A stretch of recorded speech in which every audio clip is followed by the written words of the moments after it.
Hi everyone, I'm Cheryl and welcome to the Sewing Room channel. And this is your tip of the week. And I'm going to talk about jelly rolls and how you can stitch them in to some of your projects. This is a jelly roll. The strips are 2.5 inches wide this way. And then they're just rolled up so you can see all of the different colors. This one has 20 strips that are 42 inches long, and it's 5 different pattern colors in this strip. You can get these at a variety of places. I can get them at Walmart. They don't have a lot there. I wish they did. You can get them at Joann Fabrics and Crafts. You can get them all over the internet, including Amazon. Here is a small version of a coin quilt. It's also called stack of coins. Now don't get too hung up on names of quilt patterns because every quilter who's designing something has their own little unique name they like to put on it. But coin quilt or stack of coins is a very common name. One of the problems I have in doing this is that as you're stitching these little pieces together, sometimes it starts to curve and go in all kinds of crazy, wonky directions. So let me show you what I do to accomplish this. So I want my stack of coins to be 5 inches wide when it's completed. It's in the quilt. So you have to make sure you add an extra 1/2 inch for seam allowance. So I've cut a strip that's 5.5 inches wide, and then you would cut it whatever length you needed. Then to put the jelly roll strips on, I will take one of them and I will lay it with the pretty side up.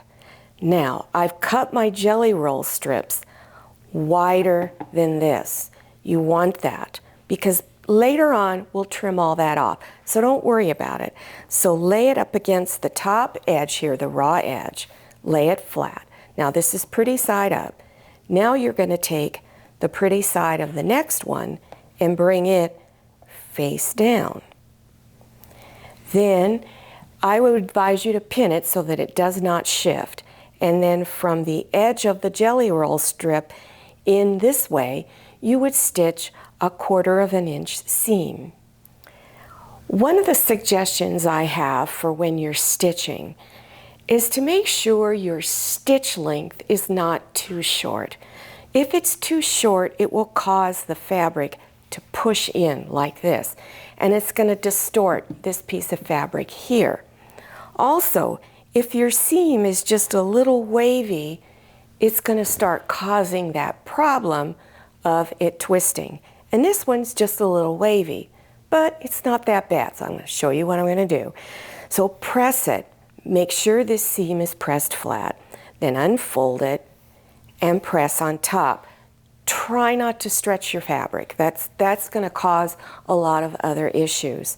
So now I'm going to take the next strip and put pretty side down against this, making sure that the strip is going straight across. So if you need to kind of just shift it a little bit, which I had to right here, then of course stitch 1/4 inch seam along here, and then you would press, unfold, and press on top. Now you would keep following that process all the way down the full length of whatever your strip length is. So now it might look slightly jagged on this side, on the edges here, don't worry about that. So after you've got it all pressed, now I'm going to flip it over on the back, and I'm going to take my ruler, line it up on the edge of my fabric on the back here, and carefully line it up, and then trim this off. And then you would go over to the other side and do the same thing. And then it's ready to put into your quilt. This is one of my favorite ways to make a jelly roll table runner. It's really easy and doesn't take a lot of time to do. Now I'm going to show you the back of it a little bit. Now on the back, this fabric is longer than the front piece here. It's cut much wider so that when you're done with your jelly roll piece, it wraps over to the front. Now, I'm using that similar technique that I just showed you, but it's done in just a little bit different way. So to cut my strip of fabric for the stabilizer part, I'm going to cut it this width because I want that stabilizer not only to be underneath this, but in here, so it's the same thickness all the way across. So again, you're going to cut that piece, whatever width it was, and whatever length you need. And I want this to be 2.5 inches wide. This is where that fabric on the back is going to fold over to the front. And in here are your jelly roll strips. So I'm going to take either a fabric marker, which is preferable because it will disappear once it gets wet. So, or if it's a heat resistance fabric marker. So I'm just going to take my marker, I've just got a pencil here for now, and draw a line that's 2.5 inches from this edge over here, all the way down. Then I'm going to go over here and do the same thing, draw a line all the way down. Now at each end, I've also got that border. I'm going to also draw another line going across this way and also at the other end. But at each end, I want to put a mark that's 1/4 inch away from here. So here's the cutoff line, here's the 1/4 inch line. This is going to be hidden when the table runner is all done. So here's how you're going to put your pieces, your jelly roll pieces on. So you're going to take your first strip and take the raw edge and put it right on that 1/4 inch line.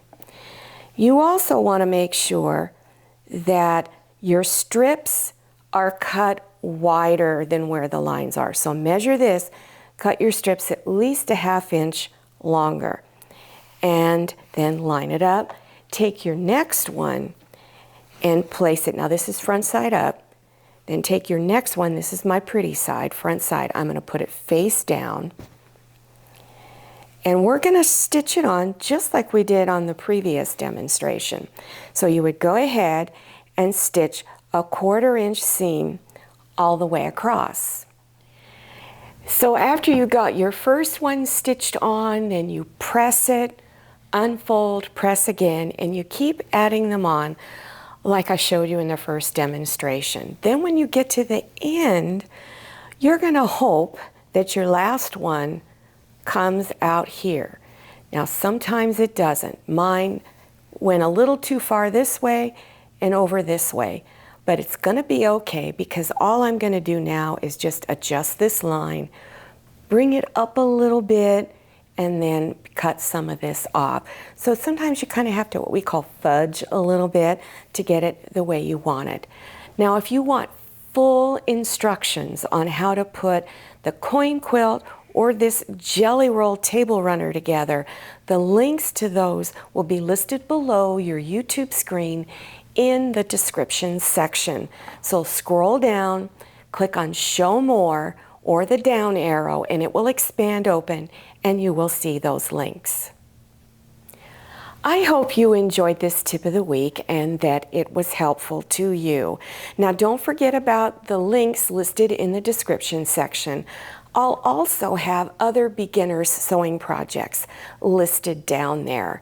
Don't forget to follow me on Instagram and check out my Facebook page. Thank you so much for watching. I'll see you next time, and happy sewing! If you like the Sewing Room channel, one of the best ways to show your support is to subscribe by clicking on that red subscribe button and give this video a thumbs up. And don't forget to click on share to share this video with your friends. And make sure you click on the bell so you receive notifications for all my new videos. I'm Cheryl, this is Manny, and this is Scotty. See you next time.